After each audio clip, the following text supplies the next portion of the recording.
आज का हमारा टॉपिक है डिसीजन मेकिंग, निर्णयन। ये जो डिसीजन मेकिंग है, इसमें बड़ा कंफ्यूजन होता है। क्या कंफ्यूजन है?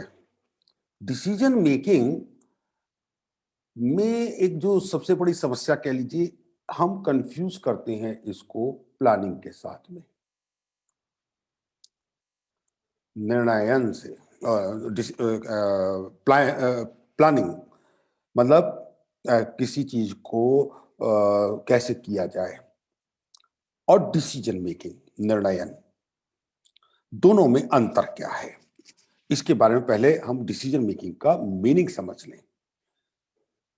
त्रिवाथा एंड न्यूपोर्ट ने डिसीजन मेकिंग को क्या कहा? Decision making involves the selection of a course of action, selection of a course of action, यानी कि जो आपका एक काम करने का एक फ्लो होगा, एक पैटर्न होगा, उस पैटर्न में सिलेक्शन करना, उसका चुनाव करना, दैट इज डिसीजन मेकिंग। लेकिन ये course of action from among two और मोर पॉसिबल अल्टरनेटिव्स, दो या दो से ज्यादा अल्टरनेटिव्स जो हैं उनमें से आपको चुनना है। इसको अगर हम एग्जांपल से समझें, 12th के टाइम पर आपके सामने कई सारे चॉइस आए, बीबीए कर लिया जाए, या बीकॉम कर लिया जाए, बीसीए कर लिया जाए, या बिजनेस कर लिया जाए, पापा के साथ शॉप पर बैठ करके उनकी मदद की जाए। There were lot of things. इनमें से बेस्ट का चुनाव दैट वाज प्लानिंग। एक बार बीकॉम चुन लिया, अब बीकॉम को कैसे पास किया जाए, बीकॉम को कैसे पार किया जाए, कैसे पढ़ाई करेंगे, दैट इज डिसीजन मेकिंग। हमें अपने नोट्स बनाने हैं, डिसीजन मेकिंग। उन नोट्स को हैंड रिटन रखना है, आपकी डिसीजन मेकिंग। तो decision making involves the selection of a course of action from among two और more possible alternatives in order to arrive at a solution for a given problem. That means इस definition के आधार पर आप क्या कह सकते हैं? A consultative affair done by a committee of professionals to drive better functioning of any organization. Taking decisions is a consultative affair done by committee of professionals. Underline है ये चीज, डन बाय प्रोफेशनल्स। प्रोफेशनल्स मतलब ऐसे लोग, ऐसे आदमी जो कि इस काम के एक्सपर्टाइज रखते हैं, उनकी मदद से आप निर्णय कर रहे होते हैं। Thereby it is a continuous and dynamic activity. इसका मतलब क्या निकला? एक लगातार चलने वाली डायनामिक एक्टिविटी है, रुकती नहीं है, लगा। क्यों? जिस बिल्कुल डिसीजन लिया, कोई काम किया, कुछ बिगड़ गया, अगला निर्णय लीजिए, अगला काम कीजिए, अगली स्थिति बनाइए। तो thereby it is a continuous and dynamic activity that pervades all other activities pertaining to the organization. Since it is a ongoing activity, लगातार चलने वाली एक्टिविटी है, decision making plays vital importance in the functioning of an organisation. बिना इसके कोई संगठन चल ही नहीं सकता। ये ध्यान रखने वाली बात है यहां पर। ये इसके आधार पर अगर हम कहें तो डिसीजन मेकिंग की कैरेक्टरिस्टिक्स क्या क्या हैं? Decision making is a process. Process है ये, मतलब एक प्रक्रिया, लगातार चलने वाली। Decision making is a process, लगातार चलता रहे। मतलब आपने एक निर्णय ले लिया, बस उसके ऊपर टिके रहेंगे, ऐसा नहीं होता। अगर डिसीजन लिया है, उसमें कोई हर्डल आया है, कोई अचीवमेंट आया है, आप अपने निर्णयों को बदलते रहेंगे। जैसे फॉर एग्जांपल, आपने निर्णय लिया कि साहब अब हम डोमेस्टिक मार्केट की जगह पर इंटरनेशनल मार्केट को प्रमोट करेंगे। निर्णय हो गया। कायदा कहता है, मैनेजमेंट क्या कहता है कि भाई इस निर्णय के ऊपर टिको। लेकिन चूंकि एक कंटिन्यूअस प्रोसेस है, तो हम मॉनिटर करते रहेंगे। क्या यूरोप को बेचना अच्छा है, या मिडल ईस्ट को बेचना अच्छा है, या अफ्रीकन कंट्रीज में जाना ज्यादा अच्छा है, लगातार। तो that is decision making is a process. Decision making requires certain details. निर्णय करने के लिए आपको तथ्यों की जरूरत पड़ेगी। किस आधार पर आप निर्णय, जैसे आपसे कोई, आपने कुछ भी बात किया, आप प्लानिंग कुछ भी कर सकते हैं, लेकिन जब उसके ऊपर निर्णय लेने की बात आएगी तो आपको डेटा के आधार पर बात करनी पड़ेगी।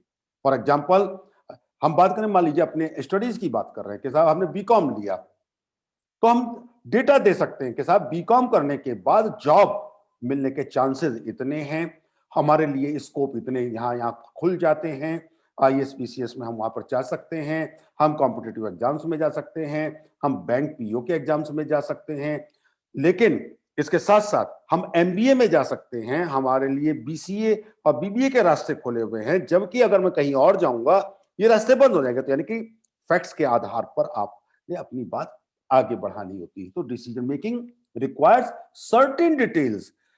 During the process of decision making there are various alternatives.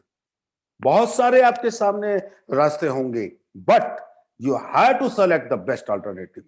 आपको सबसे बेहतर चुनना होगा। अब यहां फिर से मैं एक बात कह रहा हूं, जो सबसे बेहतर चुनने की बात है, याद रखेंगे, जरूरी नहीं है दूसरे की निगाह में भी वो दी बेस्ट हो, ये आवश्यक नहीं है। तो during the process of decision making there are various alternatives.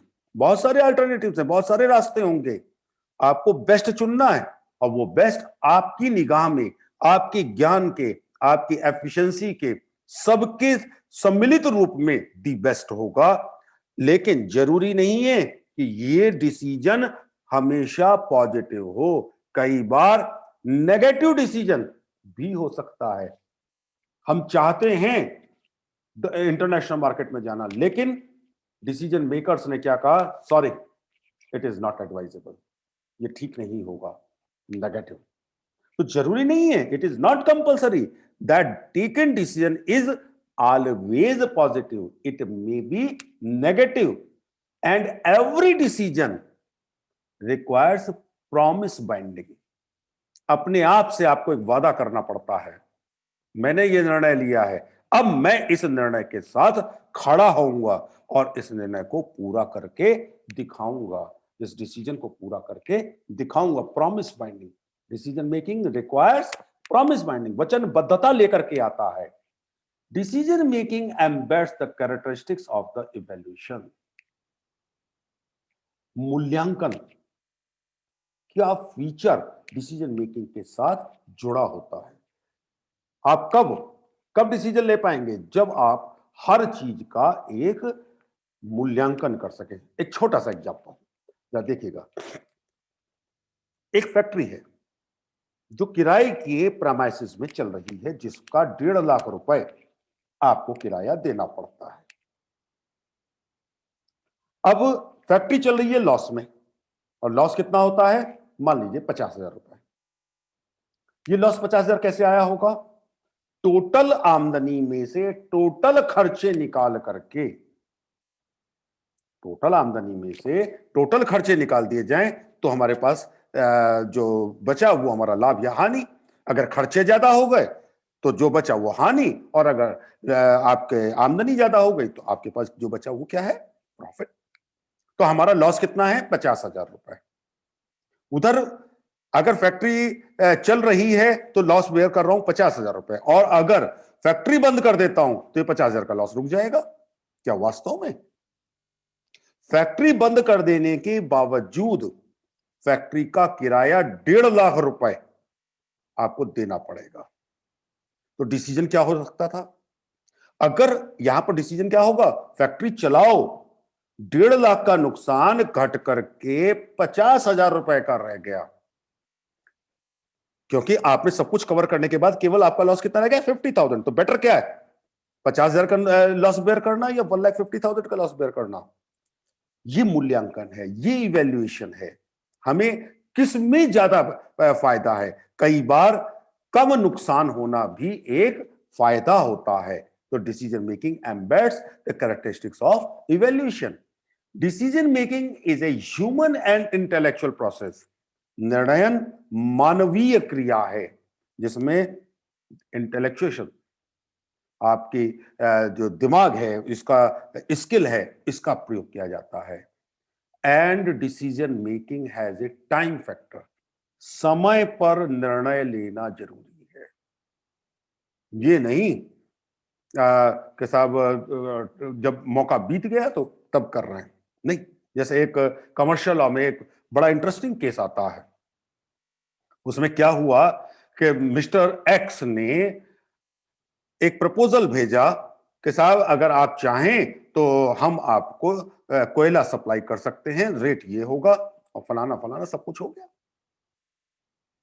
उन्होंने उस प्रपोजल को अपनी टेबल पर रखा, उसके ऊपर लिखा एक्सेप्टेड और भूल गए, पोस्ट करना भूल गए। मिस्टर एक्स को तो नहीं पता ना, उनके पास तो टाइम पर नहीं पहुंचा, टाइम उनके पास टाइम पर नहीं पहुंचा, चिट्ठी कम्युनिकेशन नहीं हुई। What does that mean? That means ये प्रपोजल वाई कह रहा है मैंने एक्सेप्ट कर लिया, एक्स कह रहा है मेरे पास तो कभी आया ही नहीं। तो टाइम फैक्टर डिसीजन मेकिंग में ये बहुत इंपॉर्टेंट है। दोनों प्रॉब्लम और सॉल्यूशन का समय एक जैसा हो, उनको टाइम से चिट्ठी भेज देनी चाहिए थी। अब अगर उसके आधार पर वो कोई गलत फैसला ले लेते हैं या कुछ गलत काम करते हैं या किसी तरह से कोई गलत निर्णय ले लेते हैं तो इसमें किसी की जिम्मेदारी नहीं होगी। तो decision making has a time factor. Problems, sorry, principles of decision making. Decision making के सिद्धांत क्या होंगे? Principal of balance of behaviour. ये सिद्धांत यह मान करके चलता है कि आप प्रत्येक परिस्थिति में बैलेंस रहेंगे, किसी से प्रभावित नहीं होंगे। ये कितना सच है कितना गलत है ये तो एक अलग इश्यू हो जाता है, लेकिन ये सिद्धांत ये मानता है आप घर पर आपकी लड़ाई हुई है, पत्नी से झगड़ा हुआ है, इस बात का प्रभाव कंपनी पर नहीं पड़ेगा। बैलेंस बिहेवियर, जिसे कहते हैं कि सुख व्यापता नहीं, दुख से परेशान नहीं, वो व्यक्ति सही डिसीजन लेगा। Principle of balance to behaviour. Principle of limited resources and limited factors. साधन भी सीमित होंगे और उनका उपयोग भी सीमित होगा।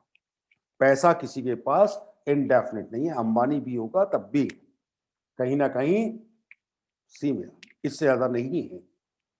तो रिसोर्सेज लिमिटेड एंड फैक्टर्स भी लिमिटेड। उनको कितनी जगह पर आप बांट सकते हैं, कितने लोगों के साथ शेयर कर सकते हैं।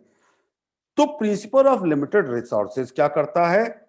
आपसे कहता है कि आप अपने साधनों का अधिकतम और अनुकूलतम, दोनों अलग अलग चीजें हैं, अधिकतम और अनुकूलतम के बीच में बैलेंस बनाते हुए निर्णय कीजिए। अधिकतम और अनुकूलतम कैसे है समझिएगा इस चीज को। आपके पास 1 लीटर पेट्रोल है, आप पूरा 1 लीटर पेट्रोल को जला दिया आपने, अधिकतम।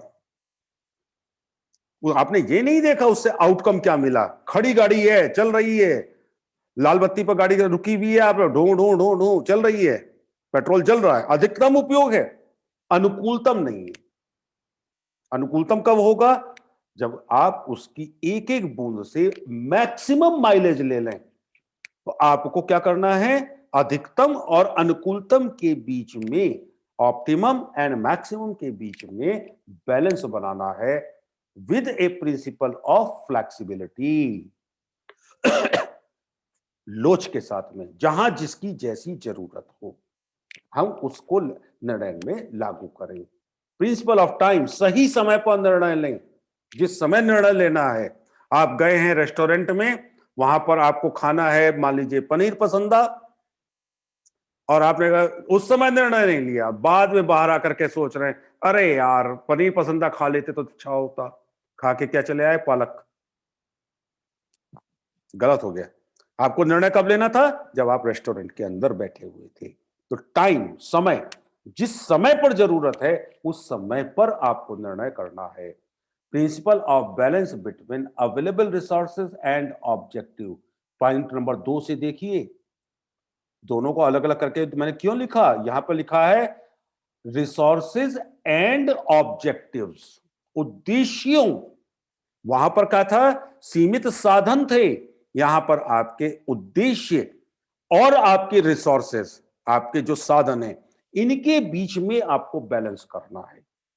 हम जैसे भाई सुबह से लेकर शाम तक घंटे तो 24 ही हैं, और इन 24 घंटों के अंदर आपको चारों सब्जेक्ट पढ़ने, 25वां घंटा तो नहीं ला सकते ना, तो लिमिटेड रिसोर्सेज हैं। ऑब्जेक्टिव आपको इन्हीं में ही बराबर करना है। पढ़ाई भी इसी में लेके आनी है, सोना भी इसी के अंदर लेकर के आना है, आराम भी इसके अंदर लेके आना है, खाना भी इसी के अंदर लेके आना है। किसी कंपनी का एग्जांपल लें, 10 लाख रुपए हैं, लेबर की भी तनख्वाह देनी है, कच्चा माल भी लेकर के आना है, मशीनरी को भी ऑपरेट करना है, बिजली का बिल भी देना है, और किसी इमरजेंसी के लिए भी पैसे बचा के रखने हैं। तो ऑब्जेक्टिव एंड रिसोर्सेज के बीच में बैलेंस करना डिसीजन मेकिंग का छठा प्रिंसिपल हो जाता है। Next is principle of maximum benefits, अधिकतम अधिकतम लाभ आपको लेने हैं ताकि आपके जो रिसोर्सेज हैं उनका मैक्सिमम यूटिलाइजेशन हो सके। Principle of objective of the institution, ये सबसे इंपॉर्टेंट चीज है। आपको अपनी इंस्टीट्यूशन के ऑब्जेक्टिव्स का भी ध्यान रखना है। उद्देश्य क्या है? फॉर एग्जाम्पल, आप एक एनजीओ चलाते हैं, और या आप एक चैरिटेबल इंस्टीट्यूशन चलाते हैं, धार्मिक संस्था है कोई, जिसमें लाभ नहीं लेना है, और आप प्लानिंग किए चले जा रहे हैं कि साहब हम ये चीज ऐसे कर दें, इससे हमें इतना लाभ हो जाएगा, तो ऑब्जेक्ट जो इंस्टीट्यूशन का था वो गलत हो गया ना। तो आपको क्या करना है? इंस्टीट्यूशन के ऑब्जेक्ट्स का भी ध्यान रखना है। इंपॉर्टेंस क्या है इसकी? Management and decision making are not separate and goes together, दोनों अलग अलग नहीं है। प्रबंध और जो क्या नाम, डिसीजन मेकिंग, प्रबंधन और निर्णयन अलग अलग नहीं है, साथ साथ चलते हैं। दोनों एक दूसरे के पूरक हैं, एक दूसरे के कॉम्प्लीमेंट्स हैं। मैनेजमेंट नहीं होगा, डिसीजन मेकिंग नहीं, डिसीजन मेकिंग नहीं कर सकते, मैनेजमेंट नहीं होगा। Decision making has an important place in all functions of management, like गौर से देखिए, पढ़ चुके हैं हम लोग, प्लानिंग, ऑर्गेनाइजेशन, कंट्रोल, कोऑर्डिनेशन, यानी कि जितने भी फंक्शंस हैं मैनेजमेंट के, अल्टीमेटली किस पर डिपेंड करेंगे? डिसीजन मेकिंग के ऊपर। Decision making has an important place in the formation of business policies. Business policy मतलब जो आपके व्यवसाय की नीतियां हैं, उनको एक बार डिसाइड तो करना पड़ेगा ना। वो कहां से होंगी? डिसीजन मेकिंग के माध्यम से होंगी। Decisions taken by the managers indicate their efficiency and capability, ये बड़ी इंपॉर्टेंट चीज है। जो भी निर्णय आप लेते हैं, इन निर्णयों से आपकी एफिशिएंसी, कार्य क्षमता, और कैपेबिलिटीज, कैपेबिलिटीज मतलब आपकी योग्यताएं, इनका पता चलता है। किन परिस्थितियों में आप क्या निर्णय लेते हैं, ये मैनेजर को पता चलता रहता है। The scope of decision making is universal, भाई मैनेजमेंट का पार्ट है और मैनेजमेंट यूनिवर्सल है, जिसका मतलब क्या निकला? डिसीजन मेकिंग भी यूनिवर्सल है, और मैनेजमेंट के हर स्कोप में, हर काम में, हर लेवल पर इसके अंदर शामिल होता है। Decision making has an important place in implementing the changes happening in the modern age, आधुनिक युग में जो कुछ भी आप नया लेके आ रहे हैं, निर्णयन उसके बीज में, उसके मूल में है, ये ध्यान रखना होगा। तो आज मैंने आप लोगों को बताया डिसीजन मेकिंग का डेफिनेशन, उसके प्रिंसिपल्स, उसकी कैरेक्टरिस्टिक्स, उसकी इंपॉर्टेंस।